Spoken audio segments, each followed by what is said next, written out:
nothing underground. This is a day about some crafting and construction chips. For starts, the sugarcane farm continues to grow. And again, extensivity is our watchword. So until we have lots and lots of sugarcane, we're not actually going to harvest it for books.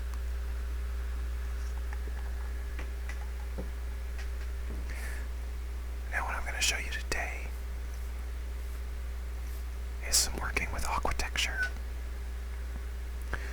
Aquatecture is a really great way to add a lot of really interesting features to your projects, and all of my castles use water features.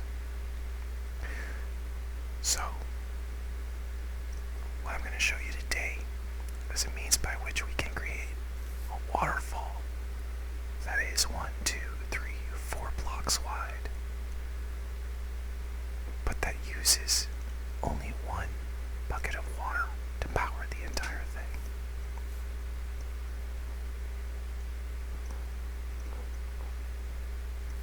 So, we'll start with a demo. This is the core portion. We place the water block. It flows through our system.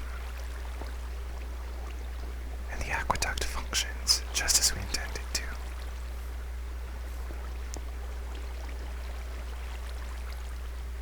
And it's quite lovely.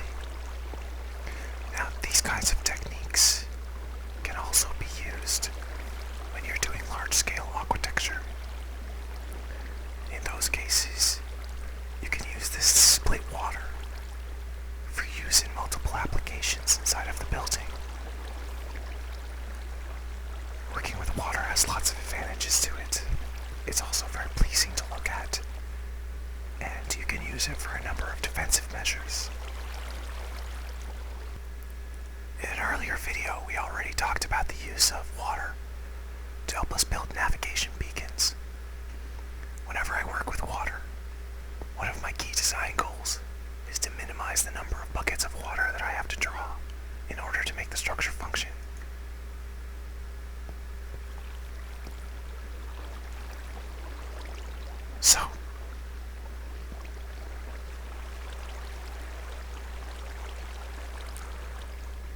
So now from our first fall, it goes out this way. And at the same time, it also travels to this block and this block. Those blocks fall down.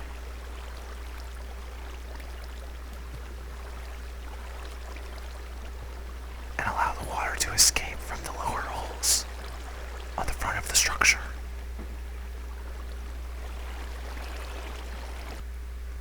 Before I talk about the design of this water splitter technology, I would let you know that if you need to learn the basics of water, there is an excellent video by KasparsMC, which is one that I very much recommend, and that I'm going to link in the comments,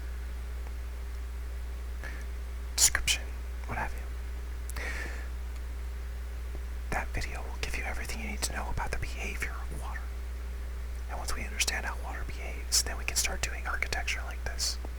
So, what Kaspar is going to tell you is that water follows the easiest route to go down, and we exploit that in this design. So from this brick, the easiest route for the water to get down is to go here. But from here, either direction it goes, neither one is easier to get down to the next level, so it goes in both directions, towards the aqueduct opening, and back here to the next split. At the same time, it comes down on this side, and it has the same problem. Neither of these two directions is the easier fall. From this brick, this is the only fall. From this brick, these two are both easy falls. So, I'll place the water bucket again, and we can observe how the water behaves. This design is somewhat compact.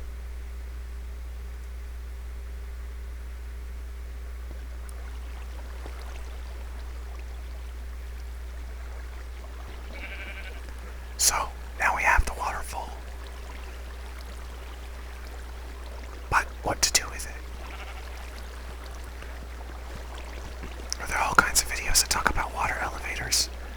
So I'm not going to spend a lot of time talking about the ways that you could use it to travel. But in a hurry, it can give you a little boost of speed when you're running from monsters. So, here we are, and as you can see, our source water has become a brick of ice.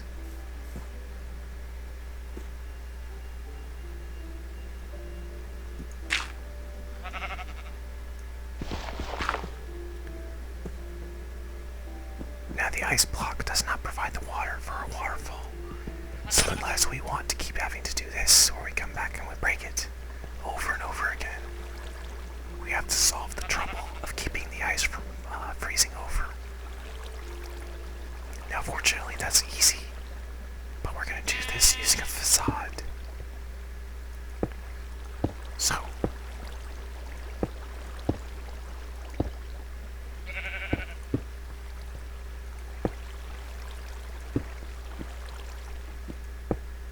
we simply add to the existing structure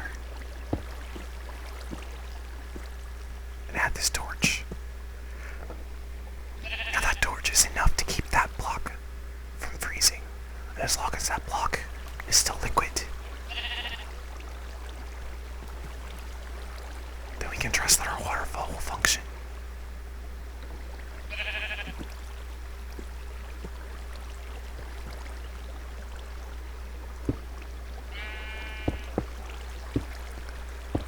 And having solved our water issues, we can now seal it up. Now I don't always build in cobblestone, particularly when I'm working on a project like this.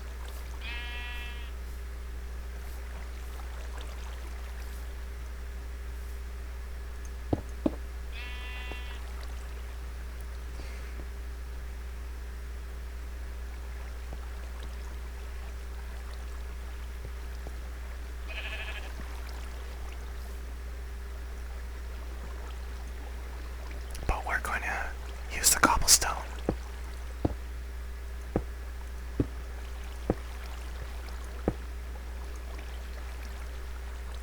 because it's readily available. And after all, this is our humble hobbit hole. It doesn't need to use the fine stone that we manufactured in the last video. We're saving that for our big castles.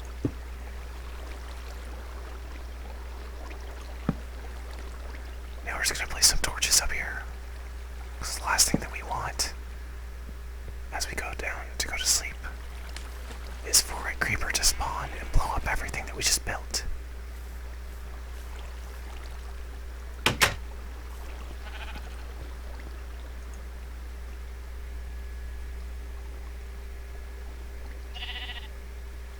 So, here we are back in the daytime. And to ensure that our structure does not turn into a big monster spawning ground,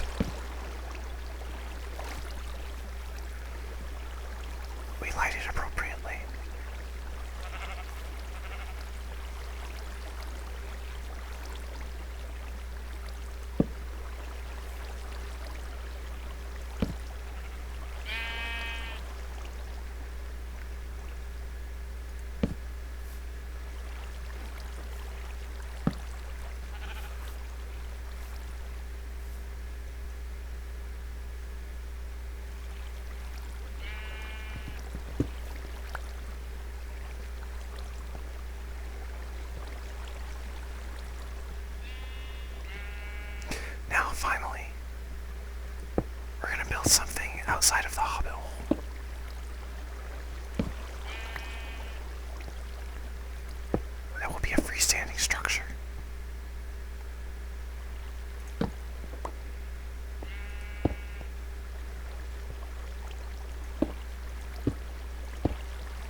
we light our roof. Just like that. And here's a sheep.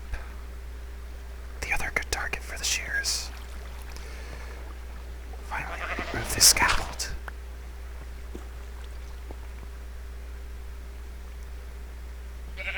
And we're gonna add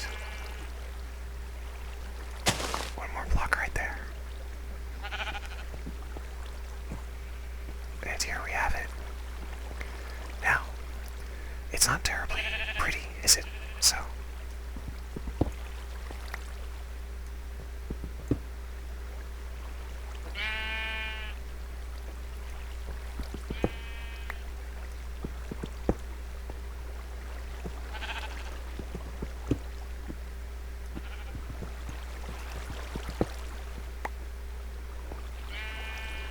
we can knock windows in it.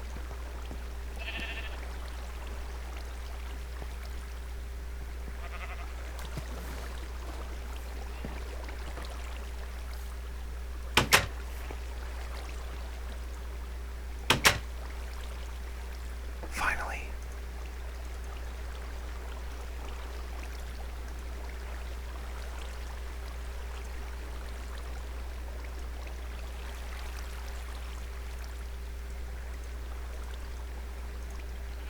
A door.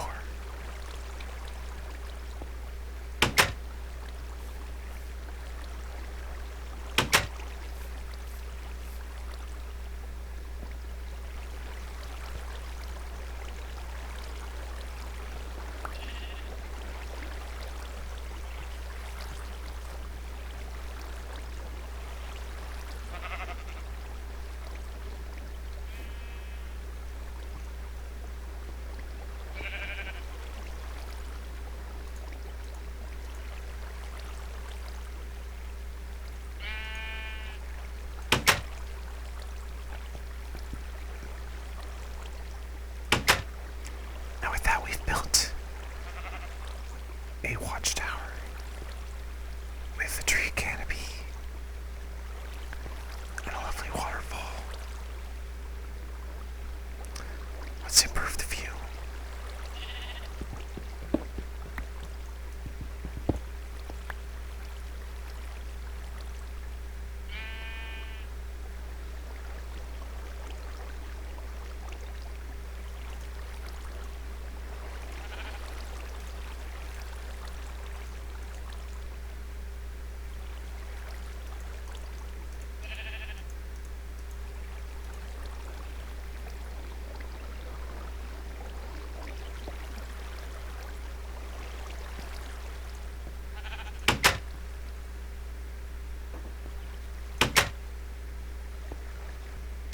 Noticed as I've been building the structure that I've been having all kinds of trouble falling off of it. Now we can adjust that. Like that. And now we can walk up easily. If somewhat narrowly.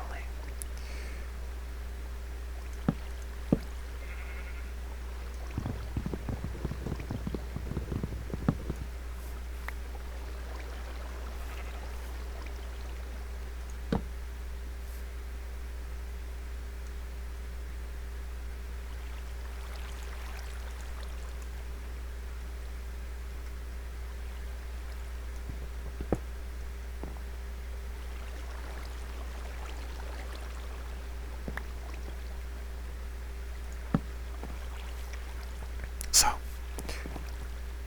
nice easy stairs up to our new structure. And as the sun goes down, I notice I've done some preparation in advance, right? In adding. Oh.